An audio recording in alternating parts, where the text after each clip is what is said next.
Good afternoon, my dear sisters and brothers in Christ. I hope that you are doing good, and I hope that you are feeling better now that we have the rains.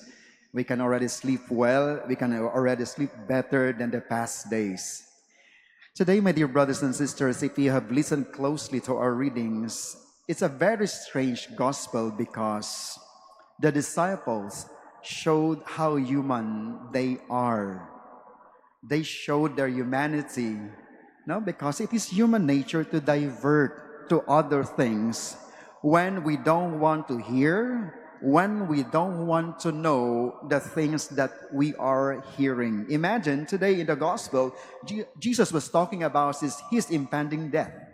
He was telling them that one day he shall be crucified and he will die. He will be gone. But nobody minded. Mind you, no, human as we are, like the disciples, they did not mind actually. We don't know exactly if they did not understand or maybe they did not just want to listen what Jesus wanted to tell them because they don't want to lose him.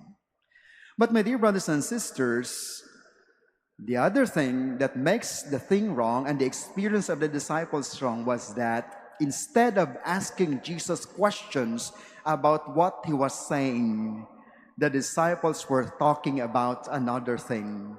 And that's about who would be the greatest among them.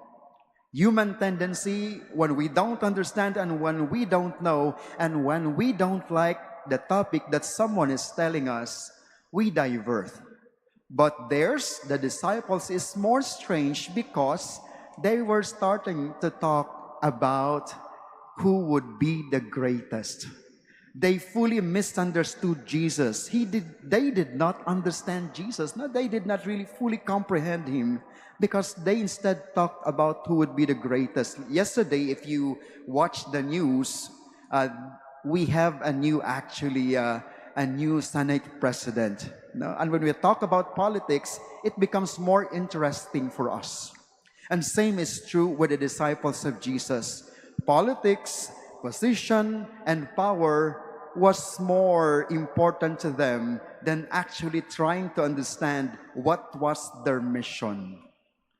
But my dear brothers and sisters, now for us to be able to fully understand Jesus, let us not be afraid to humble ourselves before God when things seem to be very difficult to understand. Our self-emptying, we must empty ourselves.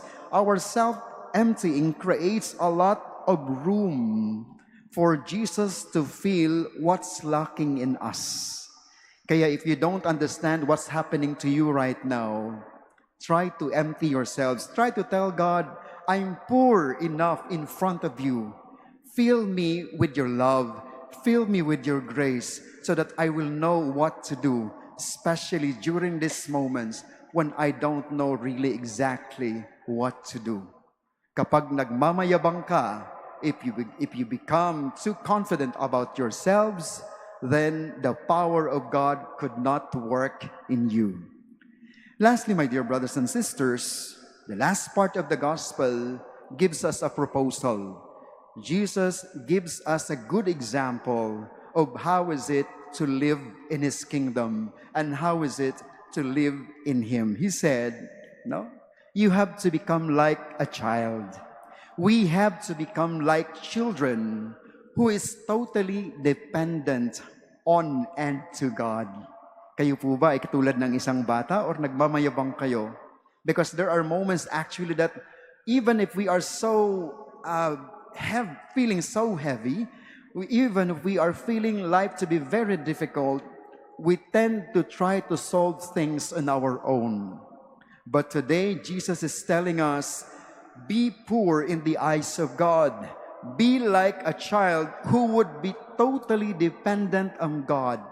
Because once we become fully dependent on God, then it would be easier for him to work on us and to make us know what's actually our mission in life. Kaya kung naguguluhan kayo ngayon, go back to the gospel. Go back to what Jesus is proposing. Be humble, as our first reading is telling us.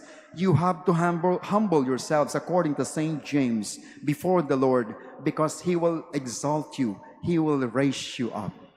Sa mga confused ngayon, sa mga takot ngayon, sa mga hindi alam, for those who doesn't know actually what to do, be like God's children, fully dependent, so that the power of God will also fully work on you.